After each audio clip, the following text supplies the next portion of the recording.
Yo, yo, yo, Big Kish up in here. I told you I wasn't going nowhere, man. Let's get it. He sure did drop another one. So the title of this disc is 616 in LA. And I took some notes. Let's get into it, okay? First, the opening is the Al Green sample of, his famous song, I'm so in love with you. That is what is playing in the beginning and the ending of the song. Then he started talking about God. He started talking about how it's survival and somebody is lying. He said that he got angels watching over him and he finds peace when he put his kids to sleep, says a prayer, and goes to sleep. Basically insinuating that he's a God-fearing man and he loves being a family man and he loves his peaceful life. But he also said that, hey, with all this peace, I am willing to go to war. He said, who would I be if I did not go to war? He said that he's basically willing to let this man bleed. Hey, that's what Pac said. I ain't the killer, but don't push me. Revenge is like the sweetest joy next to getting... If the world gotta see that. He said that he comes from love and he said that the industry is cooked and he is tearing the corpse apart. He also name dropped academics. He said that academics is compromised and that he hates bullies, and he said, bro, after everything in the world that's going on, I'm as far as Kendrick Lamar tearing Drake apart, bro. DJ Academics still got Drake in his mouth, bro. Still got this dude lingering in his mouth, bro. Go wash your mouth out, bro. don't you ever just stop and think, maybe OVO works for him? He says that everyone in Drake's team is saying that he deserves everything that's coming towards him, and says that he's a terrible person and he cannot 2C slide out of this fade. He said if Drake was street smart, he would be smart enough to know that his entourage is trying to hustle him. He said that he got 100 people on his team and 20 people want to see Drake have a casualty. And they're tired of his lifestyle and the life that he's living, but nobody is ballsy enough to say how they feel about him. He told him to live in his purpose, every dog has his day, and that he can't sleep at night because the images are troubling him. He said that his little memes is losing screens. Y'all know Drake love a meme now. He said that he cannot hide his personality behind Wi-Fi, and before he feel like he is all alone, think about what would Mike do. So basically, Drake entourage wants to see him fail. They're sick of him, but they just don't know how to say it. And Kendrick is his big bro, and he's trying to give him some advice. He just needs to listen to this advice and bow out gracefully. I think that's how it was with all the rappers. I think all the rappers that he was paying to be around him, I think they was getting tired of him. Like, bro, man, like, yo, this ain't even how we get down. And Drake wasn't moving like them because he not like them. He not from where a lot of these rappers are from. So I believe he was moving corporate while he was around these rappers, bro. I don't think he was moving like a real ninja, you know what I'm saying? I think he was moving corporate around these rappers, bro. And they was like, bro, get this dude, you know what I mean? But they were just doing it for the bag, for real.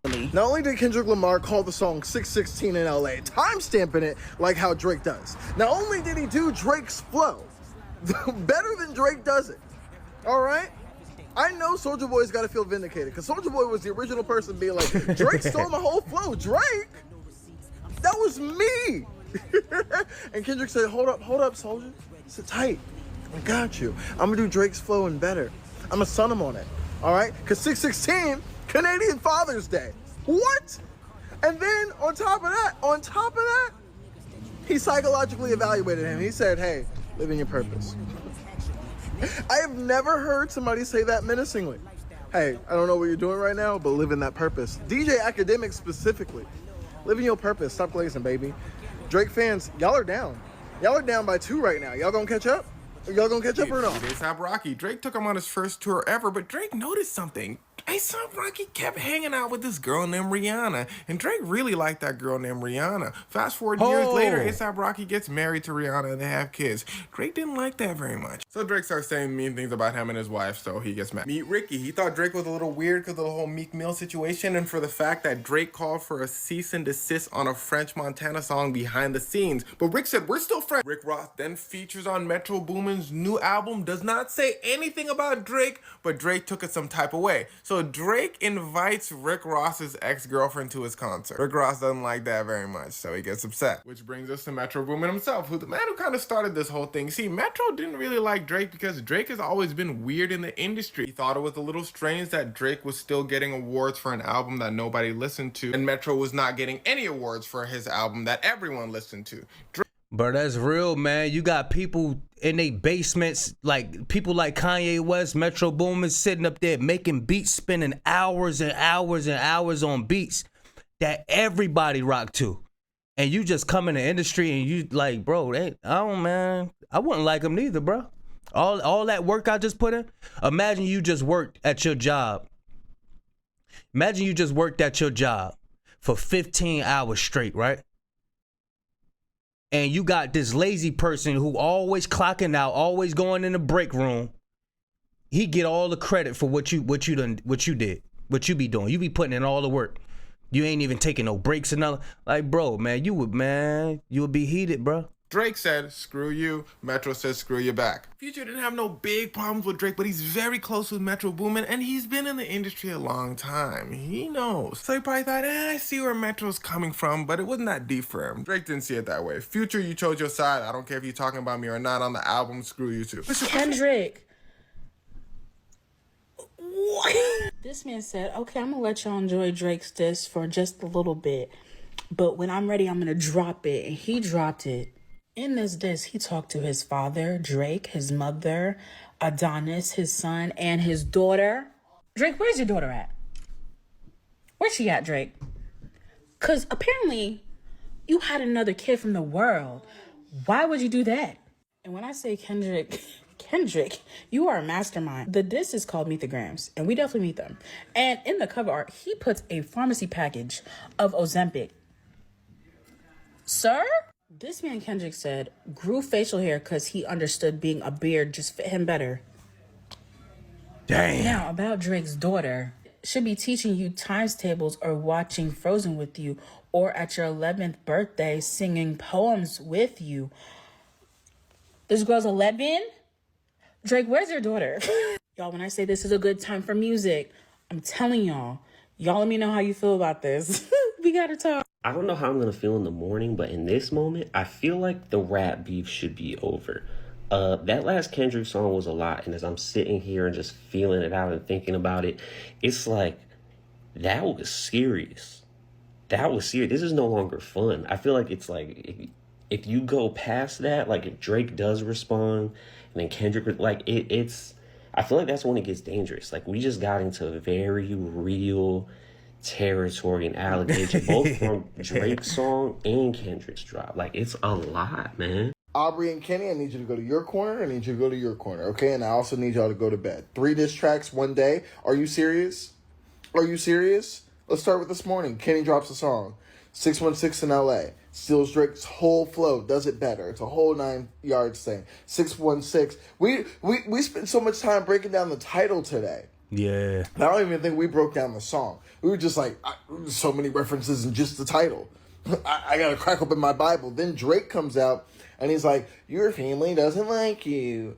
All right, you've been engaged since 2015. I don't think your girlfriend's happy. She'd be happier with me. I don't think you like black women. Is your son even your son? Damn. And then Kendrick, literally 30 minutes later, was like, you are hiding a daughter. He resurrected the ghost of Pusha T to be like, you are hiding another child. You are just like your father. You are continuing generational curses. Damn. Then he said, Adonis, let me speak to you directly. Your dad is weird. Your dad is weird, and if you need a father figure, I am right here. Also, daughter, same. If you need me, I'm here, because how dare you go through life with that man as your dad? Yo. That man with a gambling problem who's on Ozempic and he's weird with women and his empire will crumble soon. Like, feels like he's speaking directly to Darth Vader. Oh my God. Go to bed, both of y'all. I'm not staying up till 4 a.m. dissecting this. I can't. I have work in the morning. I got another double work. Please. Please leave me alone. Yeah. Please. Like, is anybody else feeling like that? Bro. Ah, man. This is crazy, bro. I think we seen his joint already.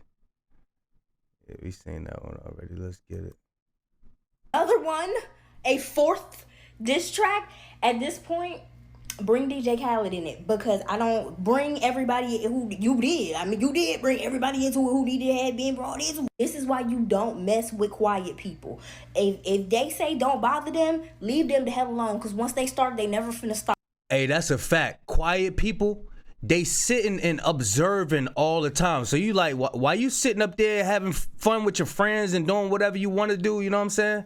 That quiet person over there in the corner is observing every mishap.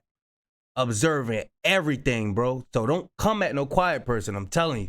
Do not do it. They embarrass you. Stop. You have beef with Kendrick Lamar, you're going to have beef with Kendrick Lamar forever. And see, I know this is gonna be the point where people start saying, okay, like, wait, we getting tired, but listen to the song and then like we you're just not getting really started. tired. So then it's like, is this the cost of real rap? Is lengthy, like long? I'm gonna have to accept it. This is basically an album at this point. This is the Drake diss album. You could literally compile. Actually, somebody do that. Spotify, Apple Music. People did it on YouTube already. What's the Boogeyman album, and they got all the disses. You can literally compile every artist diss against Drake, and this is damn near an EP. You do put Drake's disses in there as well, because I feel like hearing it in contrast, it would just like this is a body of work at this point. Also, side note, Kendrick, this would actually be a brilliant time for you to drop an album. I don't know if that's also in your wheelhouse. If it's not, like, do something. Yeah, he's supposed to be dropping this month. Like, I don't know what to do no more. I can't talk about nobody. Word on the street is he dropping June 16th. Kendrick Lamar dropping June 16th. Yeah. Pusha ain't really had no problem with Drake like that, but I need you to pay attention. Drake had a problem with Pusha T because Pusha T had a problem with Drake's mentor, Lil Wayne. Lil Wayne had a problem with Pusha T because Pusha T had a problem with Lil Wayne's mentor, Birdman. Pusha T had a problem with Birdman because Birdman didn't pay Pharrell money for a beat. And Pharrell and Pusha T go way back to the days they weren't famous. Another trend you'll see in all these beefs is Drake inserting himself in a position he just doesn't need to be in. Like Megan Thee Stallion, she was having a problem with somebody named Jay Prince, Tory Lanez. Drake said, ooh, let me hop in. So Drake makes a song about her saying some crazy things. It gets wicked. He then gets mad at Ja Morant, starts to beef over a girl. He then starts beefing with Common because Common dated Serena Williams and Drake likes Serena Williams. He then starts beefing with ASAP. Did I mention him? He then starts beefing with Ye. It's always been a love-hate thing between them. But then when the Pusha thing happened, Pusha T is signed to Kanye's labels. They were close, so Kanye chose Pusha T's side. But then Drake starts getting close to Kim Kardashian. Kanye thought that was weird, so he said, screw you, Drake. He's also had beef with Tyga, Joe Budden, Jhené Aiko, Tinashe, Childish Gambino, I believe. A million people. But most of all, the people have always been a little annoyed with Drake. Fun fact, Drake as well as Kid Cudi and Kanye were the first people to make semi-nerdy cool in the rap game. Those three were in the forefront of rap is changing, but everyone tolerated Kanye and Kid West, but Drake took things to a whole nother level. Let's just be frank, Drake is half white, but that's not the problem. The problem is to many people, Drake puts on a persona of blackness. If you're not black, that's not up for discussion. Listen closely. J. Cole is half white, but he acts like J. Cole. Accepted. Lil Yachty is from the suburbs.